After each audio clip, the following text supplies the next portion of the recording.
Quatrième débat avec les étudiants de l'Université de Ouagadougou. On va aborder ce qu'on appelle en Europe le drame des migrants. Les migrants, ce sont des hommes et des femmes, évidemment, mais on les réduit évidemment à ce mot qui a fait un peu l'actualité depuis quelques mois en Europe et pour cause. D'ailleurs, il est souvent marié au mot drame, puisque l'on voit donc ces migrants traverser les océans donc pour venir en Europe. Ils viennent pour beaucoup aussi d'ici donc du continent africain. Et on va aborder cette question avec Lucien, Ilias et Arnaud. On donne tout de suite la parole à Ilias. Est-ce que dans ta famille, il y a des gens qui vivent en Europe?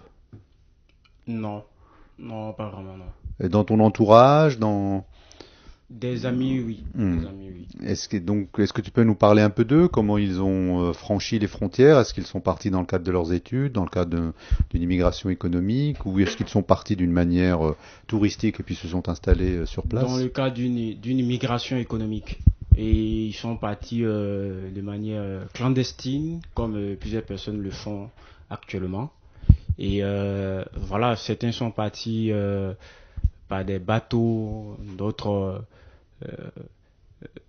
voilà, d'autres sont partis par la Libye, certains par la Côte d'Ivoire. Donc c'est un peu de cette manière-là et chacun va pour pouvoir trouver de meilleures conditions de vie, de meilleures conditions économiques, voilà. Hmm. On va tout de suite donner la parole à Arnaud. Pourquoi, au fond, on quitte un jour sa terre natale pour aller vivre mieux ailleurs?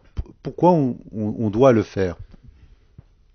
Et je pense que dans la vie de tout un homme, à un certain moment, il faut apprendre à voler de ses propres ailes. Et si dans l'environnement dans lequel on évolue, il n'y a pas de conditions qui peuvent permettre ce décollage entre griffes, il faut envisager peut-être d'aller chercher ces conditions de vie ailleurs. Donc je trouve que pour le cas de Burkina Faso et de l'Afrique en général, c'est parce que il y a la misère dans ces différents pays, il y a les guerres, il y a des crises de toutes sortes. Ça fait que peut-être que, c'est même pas peut-être, les gouvernements même n'arrivent pas à développer des activités qui vont contribuer au développement de ces différents pays, à même de permettre à ces jeunes-là de rester sur place et de mettre en place des activités pour mieux s'en sortir. Donc, et je trouve que aussi les médias jouent un rôle très important dans le départ de ces jeunes vers l'Europe. Parce que si tout le temps, par exemple à la télé, dans les films, on voit que on dit que l'Europe c'est vraiment le paradis, tout est beau dans le meilleur des mondes possibles. Donc bon, on est tenté d'y aller, surtout quand on voit que l'environnement dans lequel on évolue c'est un environnement de chaos. On est vraiment tenté d'y aller. Lucien, quelle est toi ton image de l'Europe? Merci beaucoup. Pour moi, l'Europe, je pourrais dire, côté économiquement, c'est un des continents qui attire le plus de monde de nos jours et tout. Donc c'est un continent aussi prometteur, vu sa situation économique et surtout politique, parce que pour moi, l'Europe est plus forte du domaine politique et financier. Et donc, tu penses que c'est un continent dans lequel on peut vivre, s'épanouir, et que c'est peut-être le lieu aujourd'hui dans lequel il y a une espèce de paix susceptible d'être le socle d'une belle vie. Oui, mais je pourrais dire que c'est là-bas que les faiseurs de paix dorment, puisque quand nous prenons par exemple la question de l'immigration, beaucoup d'Africains y vont parce qu'ils se disent que l'Europe est en paix et ces personnes sont venues, ce sont ces mêmes personnes qui sont venues afin de s'aimer les troubles alors qu'il y a la paix, donc ils vont aller chercher aussi. Et je pense que dans la tête de beaucoup d'Africains, quand nous prenons par exemple beaucoup de crises, beaucoup de pays européens sont présumés impliqués dans cette instabilité. Donc ces nations-là se disent que si ces personnes sont en paix pendant que chez nous il y a des troubles et qu'ils sont à l'origine, pourquoi pas aller chez eux? Voilà pourquoi des gens sont prêts à tout donner pour pouvoir y aller. Et toi, par exemple, tu as déjà eu envie de partir habiter en Europe? Pas habiter là-bas, peut-être étudier ou passer Étudier, des moments de oui. formation et tout. Est-ce que les gens autour de toi sont attirés davantage par l'Europe ou par les États-Unis Par les États-Unis plus aujourd'hui? Plus que l'Europe, parce que dans mon entourage, beaucoup ont une vision vraiment pas pas, intéressante de l'Europe et plus précisément de la France, vu je dirais, nos relations depuis l'époque coloniale jusque-là et tout. Quel est d'ailleurs aujourd'hui le rapport entre le Burkina et la France? On va poser la question à Elias. Comment on peut analyser ça? Est-ce que les relations sont sereines ou est-ce que elles sont ce que doivent être les rapports entre l'ancien colon et l'ancien colonisé? Et les rapports sont pas sereins, les rapports sont toujours de colonisé à colon. Et en fait, c'est la vision, c'est l'image qu'on fait de cette relation entre la France et le Burkina Faso. Et la France a toujours la même mise dans la politique burkinabé.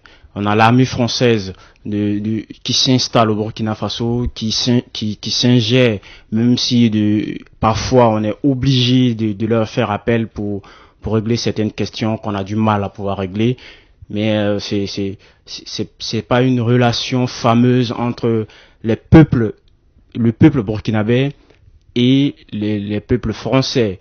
Peut-être entre les dirigeants ça va, mais entre les peuples c'est une vision un peu plus difficile. Mais moi j'aimerais inscrire cette question de migration dans une approche un peu plus historique. Je dis que la migration fondamentalement vient de loin. L'homme de nature a envie de bouger, de sortir. C'est pourquoi dans la préhistoire on le voit. Le premier homme qui est l'Homo erectus a ses traces en Europe, en Afrique. Il a bougé, c'est-à-dire il a cherché des conditions meilleures. Il a quitté l'Afrique, il est allé en Europe, il est allé en Asie. Et quand on fouille, on voit que c'est pas les migrations, c'est pas que l'Afrique. Parce que quand tu vas en Amérique, par exemple aux États-Unis, les Mexicains, ils sont 11 millions de Mexicains aux États-Unis, mais chacun va pour chercher le mieux-être, pour chercher la meilleure condition. C'est d'ailleurs pourquoi les Africains doivent aller chercher la meilleure condition. Et si la meilleure condition c'est en Europe, il faut qu'ils y aillent, parce que les guerres qui se créent ici, l'Europe a une main mise derrière ces guerres-là. L'Europe étouffe les Africains dans leur continent. Ils étouffent, ils n'arrivent pas à étudier, à se former comme ils veulent. À chaque fois qu'un pays est en paix, on essaie, particulièrement les relations avec la France, c'est difficile quand un pays est en paix. La France cherche des moyens pour déstabiliser ce pays. Je dirais pas que je comprends la France, même si parfois ce sont des relations économiques qui sont un peu difficiles, qui font que la France, peut-être quelque part, pour ses intérêts, agit de la sorte. Mais les Africains étouffent et ils ont envie de sortir. C'est ce qui fait que les Africains sortent. Et moi, j'encourage ceux qui ont envie de sortir et d'aller se faire former, mais de sortir par la voie légale. Arnaud, sur la question qui vient d'être développée par Ilias, sur le côté l'Europe est derrière tout cela, les anciens colons manipulent, tiennent les grands corps d'État et ainsi de suite, même l'économie.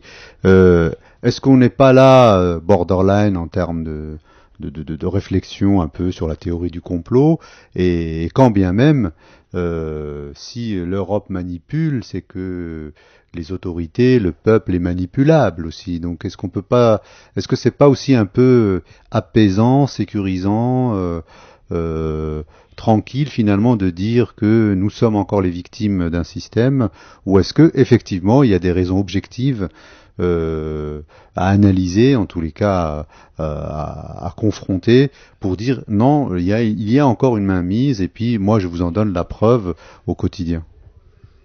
Ok, il faut dire que depuis les indépendances, c'est vrai qu'à partir des années 60, les Blancs se sont retirés, et puis ils ont laissé le soin aux Africains de prendre en charge leur destin. Mais je dirais que les Blancs sont partis, mais il y a un système qu'ils ont eu le temps de mettre en place. Si on va prendre le système éducatif, le système de santé, l'administration et même l'armée, tout est calqué sur le modèle, pour ce qui concerne le Burkina Faso, sur le modèle français. Donc c'est vrai, les Blancs ne sont plus là, mais ils ont pris le soin de mettre en place un système que même de loin, ils peuvent toujours bouger des pions pour vous manipuler. Donc si on prend l'exemple de nos dirigeants aujourd'hui qui après, je dirais, plus une cinquantaine d'années après les indépendances, ont du mal à s'affirmer. je dirais que c'est d'un point de vue politique, c'est assez dramatique parce que les Blancs disent qu'ils nous ont donné l'indépendance, mais nous, on n'arrive pas à se prendre en charge. Mais je trouve que la question même, la responsabilité est partagée sur la question. Aussi bien les Blancs continuent de mettre en place des complots pour, voilà, peut-être asseoir, voilà, un chaos dans les différents pays, et puisque ça leur profite économiquement aussi, avec l'exploitation des matières premières et bien d'autres. Donc je trouve que aussi bien la France est responsable, mais les Africains eux-mêmes sont responsables. Les Africains eux-mêmes sont responsables. Si je veux prendre l'exemple des jeunes ici, sur les campus ici, tout le monde sait ce que voilà la France a fait au Burkina, ce que les Blancs sont capables de faire. Mais le problème, c'est qu'on reste dans les discours. On sort, on parle, on se plaint, mais rien ne change. Le lendemain même, il faut dire que c'est nous-mêmes, on est complices du système mis en place par ces colonies, les anciennes colonies, pour toujours nous dominer. Lucien? Oui. Sur cette question, est-ce qu'on est complice, en étant un peu provocateur, finalement, de ce qui nous arrive? La question est claire, parce que quand je vois par exemple que le franc CFA est imprimé en France, donc on n'a pas besoin de réfléchir 1000 fois pour savoir la participation de la France au niveau de la politique africaine. Quand je vois par exemple qu'au Congo, tout dernièrement pendant les élections, le ministre des Affaires étrangères demande de la clarté publiquement en ce qui concerne les résultats.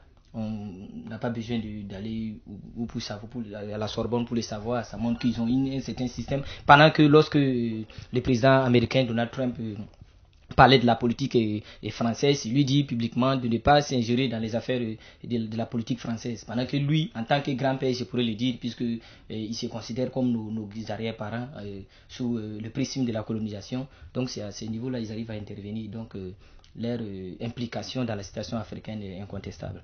Mais alors, vous avez parlé d'une cinquantaine d'années, donc il y a eu des générations avant vous, mais votre génération aujourd'hui qui va arriver au pouvoir, vous demain vous serez dans les médias, les autres étudiants que vous fréquentez ici dans ce campus auront d'autres responsabilités dans d'autres secteurs d'activité. Alors qu'est-ce qu'on fait maintenant? Qu'est-ce qu'on fait? Est-ce qu'on perpétue ce système ou est-ce qu'on continue à expliquer qu'il y a un complot derrière ça, qu'il y a une co-responsabilité parfois, ou est-ce qu'il y a aujourd'hui un courant politique, des volontés, des projets pour justement réorienter tout ça et faire que les pays africains, en l'occurrence le vôtre, le Burkina, se situent autrement, montrent autre chose, démontrent aussi qu'il est possible d'emprunter une autre voie?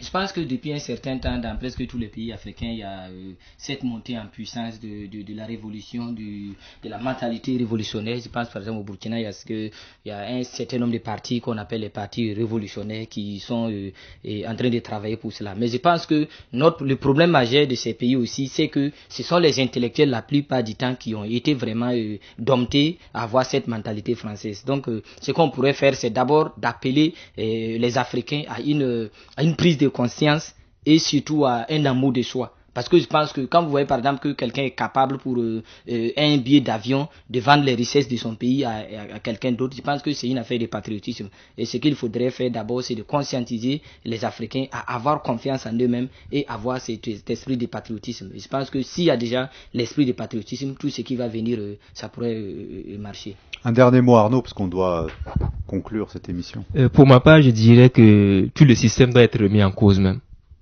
En ce qui concerne le Burkina, si je vais prendre la classe politique actuellement, je ne crois à aucun parti.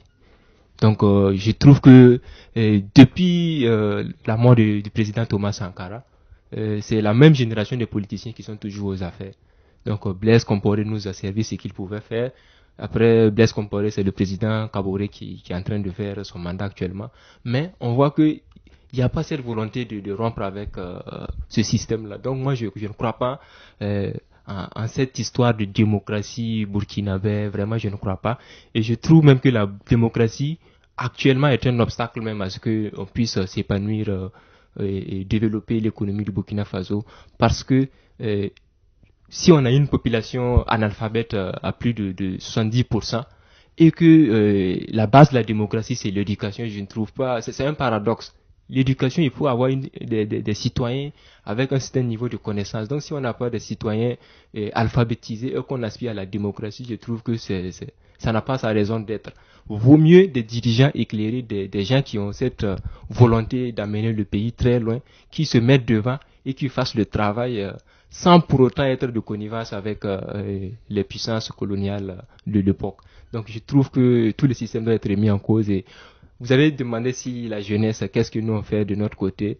Et je dirais que pour ma part, je dirais que je ne crois pas à un parti politique actuellement. Donc ce en quoi je crois aujourd'hui, peut-être c'est la société civile. Et c'est eux, ils sont capables de faire changer les choses. Malheureusement, eux aussi, quand ils commencent le travail, ils ne vont pas au bout. Ils vont commencer à sensibiliser la population. Voilà, il faut voter un dirigeant responsable, mais au moment des élections, ils ne disent pas clairement de soutenir tel candidat. Et donc, bon, ils laissent, je dirais, le bétail électoral en quelque sorte aller. On sait comment ça marche aussi. Hein, donc, celui qui a plus de moyens, c'est celui qui va remporter. Ilyes. Alors, sur cette question, moi, je pense qu'il y a quelque chose qui se fait. Par exemple, sur le campus, on a une organisation d'étudiants dénommée le cadre 2 heures pour nous, 2 heures pour Kamita, qui travaille à sensibiliser les étudiants sur cette question de responsabilité. Il y a aussi Kémy Séba qui, à travers l'Afrique, mène des conférences qui sensibilisent les Africains sur cette question de responsabilité. Donc, quelque part, il y a quelque chose qui se fait, qui est en train de se faire. On ne peut pas tout de suite blâmer les populations africaines, dire qu'elles sont analphabètes.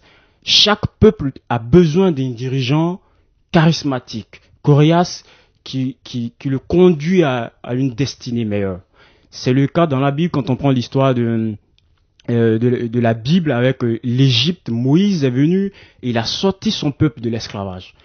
Et au Burkina Faso, on a eu cet exemple avec Thomas Sankara, qui malheureusement n'a pas marché, mais qui a donné une inspiration aux autres pays africains. Aujourd'hui, on le voit au Rwanda avec Paul Kagame, ça marche bien, même si il n'est pas très jeune. Mais je crois que c'est quelque chose qui est en train de faire et ça va venir. Merci beaucoup Lucien, Ilyes et Arnaud d'avoir débattu sur cette question qui est une question importante et qui de toute façon est une question de votre génération, parce que quoi qu'il arrive, vous devez non seulement y répondre, mais aussi proposer un certain nombre de solutions pour les années à venir, en tout cas dans votre secteur qui est le journalisme. Et c'est important parce que c'est aussi dans les médias que se fabriquent les opinions. Merci beaucoup. 91.2, Radio Campus, Radio